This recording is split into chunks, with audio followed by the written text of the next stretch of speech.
In a world driven by funding rounds and valuations, two brothers from Karnataka quietly built a billion-dollar company without raising a single rupee. No flashy campaigns, no celebrity endorsements, just trust, technology, and time. This is the story of Zerodha, the unicorn that proved zero can be the most powerful number in the business. October 5th, 1979. In Karnataka, a boy was born into a middle-class Konkani family. His parents named him Nitin Kamath. They had simple dreams for him: education, a stable job, a secure life. They couldn't have imagined that this child would become a self-made billionaire who revolutionized an industry and democratized wealth for millions. This is not just a business story. This is the story of two brothers who refused to accept the world as it was, and in refusing, they changed it forever.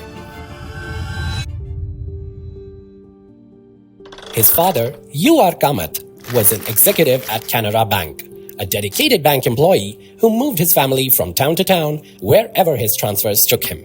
His mother, Revati, taught the veena, a classical Indian musical instrument.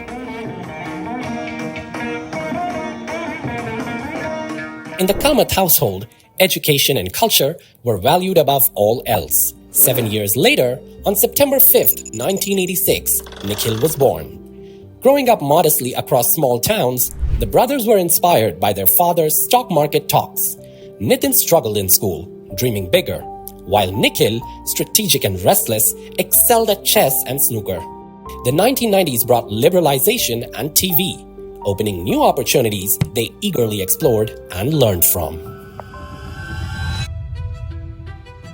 In 1997, 17-year-old Nitin Kamath, studying engineering in Bangalore, started managing his father's trading account with just Rs 200. He attended classes by day and followed the markets by night, slowly learning how stocks worked. Meanwhile, Nikhil chose his own path. Dropping out after 10th grade, he saw opportunity where others saw failure, even briefly running away to start a small cell phone trading business. Their parents were worried, but Nikhil had a determination to learn and succeed on his own terms. By 2000, tech stocks were soaring, and everyone dreamed of quick riches, including Nitin Kamath. Trading independently while in college, he had grown his account to Rs 5 lakh by 2001, using borrowed money and leveraged positions. Then came the 2001-2002 market crash. In weeks, Nitin's Rs 5 lakh trading account vanished. He wasn't just broke, he was in massive debt, and his dreams of becoming a successful trader seemed shattered. At 22, he had lost everything. To repay his debts, Nitin worked nights at a call center from 2001 to 2004 while trading by day. Most would have given up, but the crash taught him invaluable lessons: respect for risk, capital, and the market's power to destroy. Meanwhile, 17-year-old Nikhil faked his age to work at a call center, earning Rs 8,000 a month while trading on the side. Both brothers faced the same struggle, learned harsh lessons, and discovered one crucial truth: they were survivors. 2004, Nitin Kamath was still working at the call center, still trading on the side, still in debt. But something was about to change. One day, Nitin met a retired person of Indian origin who had returned from the US and wanted advice on managing his investments. This chance encounter became Nitin's first break. The client trusted Nitin, and he delivered. Word spread, and by 2006, the brothers launched Kamath & Associates to manage high-net-worth portfolios. For the first time since the crash, Nitin was thriving.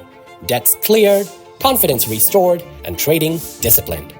As Kamath & Associates grew, Nitin saw a broken industry: high fees, slow account openings, endless paperwork, and poor service. He began asking bold questions.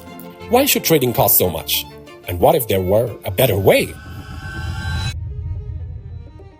By 2008, the Kamath brothers had a successful portfolio management business and could have played it safe. But Nitin saw the broken brokerage industry, advancing technology, and growing internet and smartphone access, and realized the opportunity was enormous. Traditional brokers charged percentage-based fees, earning more the more the clients traded, often against their best interests. Nitin realized that a 0.3% fee on a 1 crore trade meant 30,000 rupees for merely executing an order that technology could handle instantly. The brothers had a radical idea. Flat fees. Charge 20 rupees per trade regardless of size. Whether you trade 1 lakh or 1 crore, the fee remains the same. This was revolutionary. This was dangerous. This would destroy the traditional brokerage model. But that was exactly the point.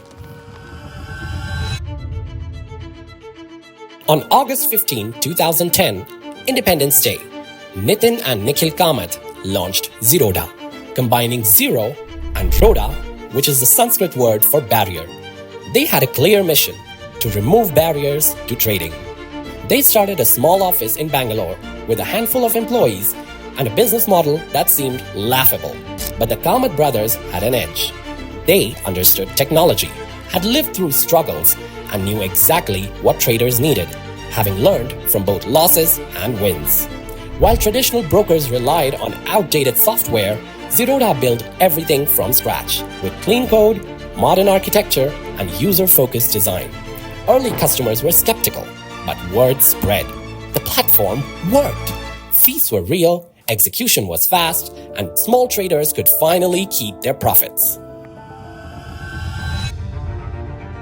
In 2011, Zerodha went public, with Seema Patil joining to bring operational expertise. The lean, focused team built Kite, a fast, intuitive, and beautiful trading platform with real-time charts, millisecond order execution, and seamless performance on any device. The brothers realized low fees weren't enough. In 2014, Zerodha launched Varsity, a free educational platform covering everything from basic to advanced stock market strategies. While competitors saw customers as transactions, Zerodha treated them as partners, educating and empowering them to trade wisely. By 2015, Zerodha had over 1 lakh active clients, daily volumes in thousands of crores, and was profitable without venture capital or debt. Traditional brokers panicked. Some shut down, others slashed fees.